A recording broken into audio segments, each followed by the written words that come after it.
Ребята, всем привет, с вами Даша, и сегодня я буду собирать настоящую фуру. Это КАМАЗ с прицепом, и не просто КАМАЗ, а новейший КАМАЗ, и он в 43-м масштабе от фирмы АВД. А купить такую модель вы можете в магазине «Модельная лавка». По промокоду Даша у вас будет скидка в 10%, а если вы делаете заказ впервые, то по этому промокоду вы получите скидку в 200 рублей. Итак, поехали смотреть, как я собрала и покрасила эту модель. Как обычно, я начала со сборки, и первым делом я собрала раму прицепа. Видите, какая у модели большая и массивная металлическая рама. Прицеп весит в сборе почти полкило. На раму я приклеила 3 моста и прочие детали. Для приклеивания пластиковых деталей к металлическим я использую клей-момент. Также к раме прицепа я приклеила задний бампер. А вот так выглядит тент прицепа, и он идет одной большой сплошной деталью. После того, как нехитрая модель прицепа собрана, я решила начать грунтовать раму прицепа, и для этого мне пригодится грунт от АМО из баллончика. Вот скоро я его полностью закончу, а новый баллончик, скорее всего, мне не удастся купить. А жаль, хотя мне очень понравился такой способ грунтовки. А вот тент я решила не грунтовать и сразу окрасить его эмалью Куда из баллончика. Этот опыт оказался неудачным. Видите, какие большие ошметки краски летят прямо на прицеп. Видимо, тут виновато плохое качество краски из конкретного баллончика. Это очень обидно. Также из-за того, что поверхность модели слишком гладкая, краска сползла с борта. Но этого мне бы помог избежать грунт. Так что, ребята, обязательно грунтуйте свои модели перед окраской и не ленитесь. Порой простой ритуал поможет вам избежать многих проблем. А вот тут я принялась грунтовать кабину тягача. Это еще один КАМАЗ с кабиной от Мерседеса.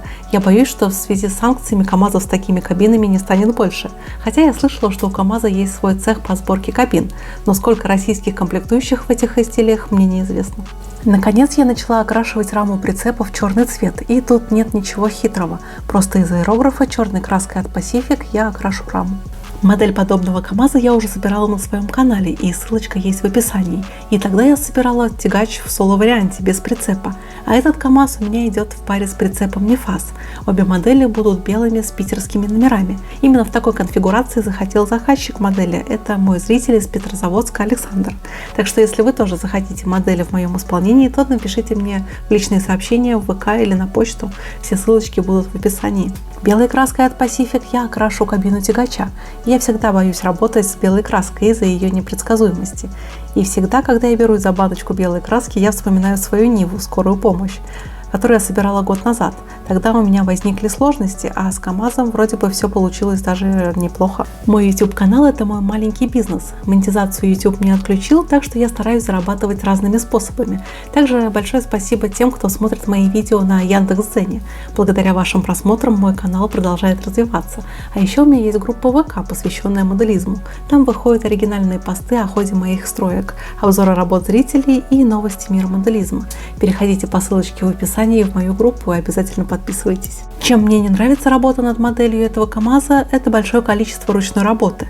Например, это решетка радиатора. Она должна быть черной, но выполнена она одной деталью со всей мордочкой. И что делать? Либо обклеивать то место малярным скотчем, или усидчиво поработать кистью. И я выбрала второе. Также мне надо будет окрасить подножки на бампере и пластиковые элементы приборов освещения. Раму я окрашу черным грунтом, и так в этом грунте оставлю эту деталь. Грунт я использую от фирмы Pacific.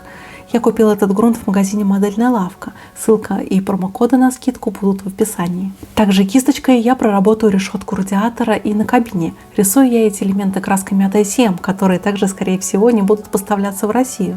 Но это не беда, есть неплохой аналог от производителя из Нижнего Новгорода. Pacific 88, краски серии Art. Они имеют схожее качество с красками от ICM. Кстати, именно такой тягач я совсем недавно видела своими глазами на выставке, посвященной российско-белорусской дружбе в Москве на ВДНХ, которая проходила в начале апреля 2022 года. Там помимо этого тягача были показаны раллийный КАМАЗ, несколько БелАЗов.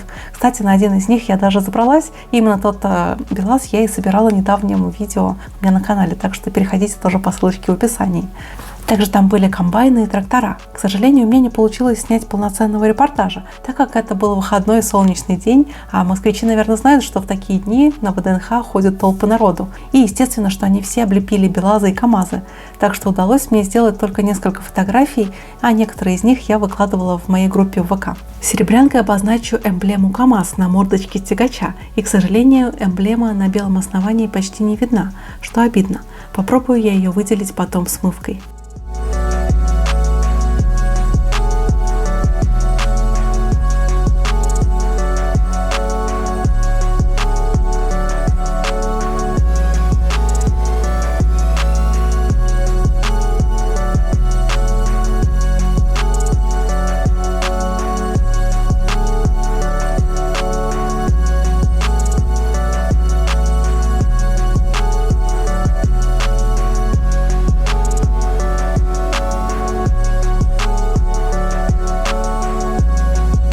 После того, как я поправила косячки окраски тента прицепа при помощи легкой полировки, я начала подготовку к следующему этапу окраски. Это нанесению серых линий по бортам прицепа.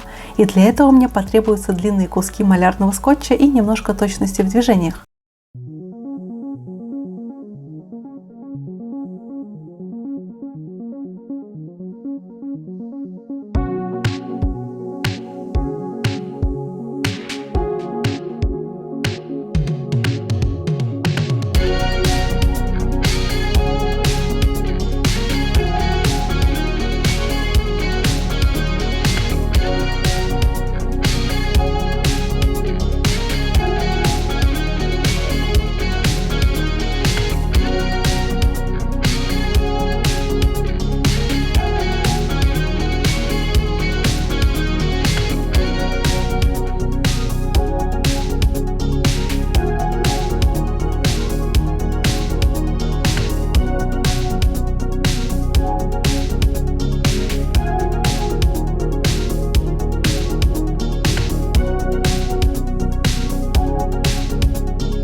Маски нанесены, и я могу окрасить их из аэрографа.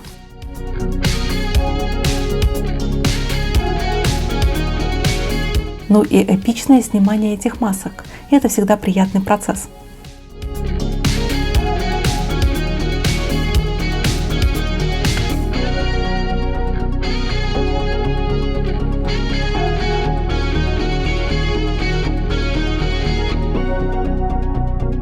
А вот полосы на задней стороне прицепа я решила окрасить вручную.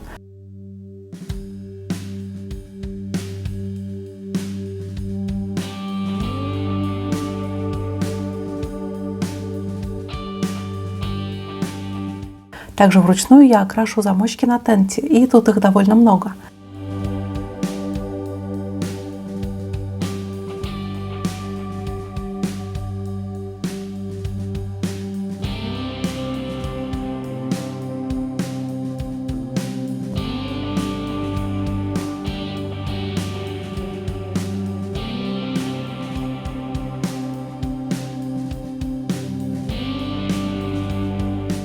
Алюминиевым цветом я окрашу алюминиевые же площадки на раме тягача. Я окрасила салон в бежевый цвет. Выглядит дорого и богато. А также я окрасила кресло в черный цвет с коричневой полосой.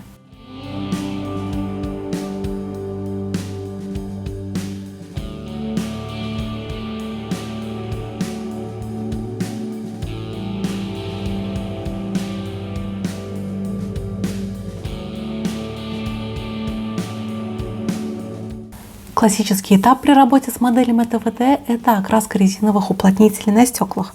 Выполняю я эту процедуру черной краской от ICM.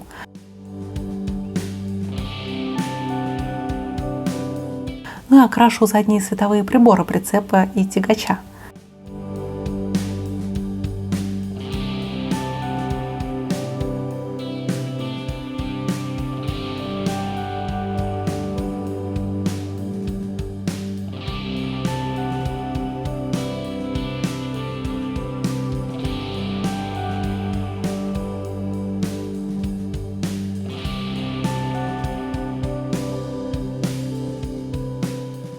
Смывка. На белом основании будет отлично смотреться черная смывка. Только здесь не надо переусердствовать, то есть сделать полосы смывки слишком яркими и толстыми, а то модель будет смотреться уж слишком карикатурно.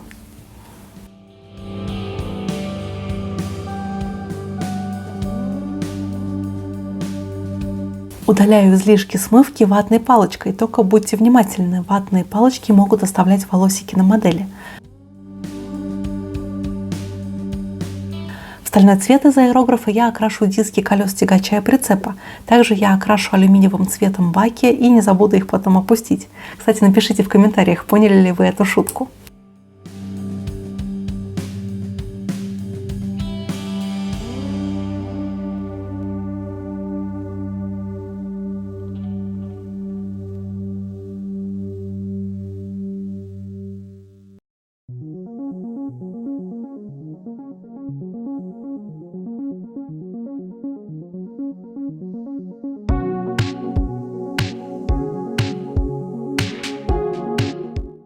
А кисточкой я окрашу ступицы колес в черный цвет.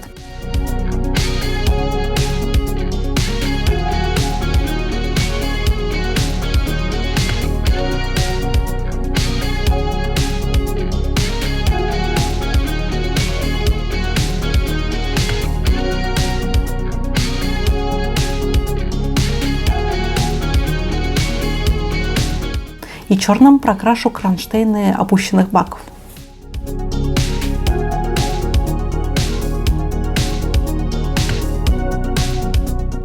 Ну и смывкой я пройдусь по дискам и прицепу.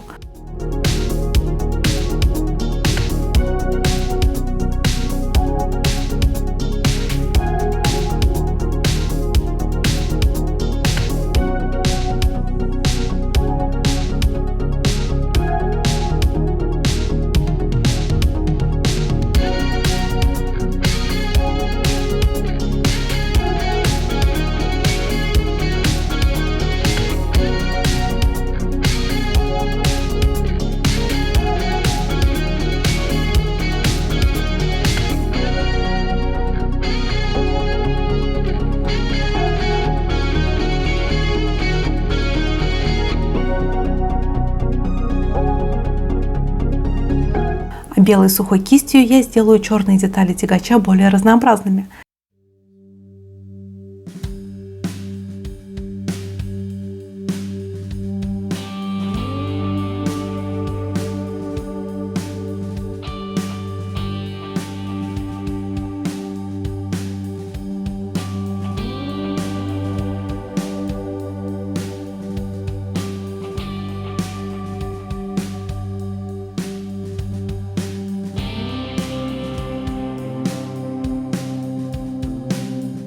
А вот тут очень интересный момент при работе над этой композицией из моделей. Я наношу номера. Декали я применю от фирмы Dr. Decal. Ссылочку на ребята ищите в описании. Вначале я переношу базу номера, то есть номер без цифр, а потом я буду отдельными буквами и цифрами набирать нужную комбинацию. Поскольку это 43-й масштаб, то и цифры тут очень маленькие, и это усложняет их позиционирование. Но я вроде бы справилась. Чуть проще будет наносить другие декали, например, обозначение «длинный грузовик» и эмблему КАМАЗ.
Заказчик попросил меня сделать КАМАЗ немного запачканным, и я только и рада делать грузовички грязными. Первым этапом загрязнения будет метод масляных точек. Тут главное не увлекаться, ведь на белом цвете любые полосы будут особенно грязно выглядеть. Я растушевываю точки white спиритом. То же самое я делаю и на прицепе.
Финальным этапом усиления грязевых эффектов будет применение пигментов разных пылевых оттенков.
И вот такая у меня получилась фура. Мне очень нравится результат, а все фото вы можете увидеть в моей группе ВК, а также в других моих социальных сетях. Не забывайте подписываться, все ссылочки будут в описании, а также в закрепленном комментарии. И до новых встреч. Пока-пока.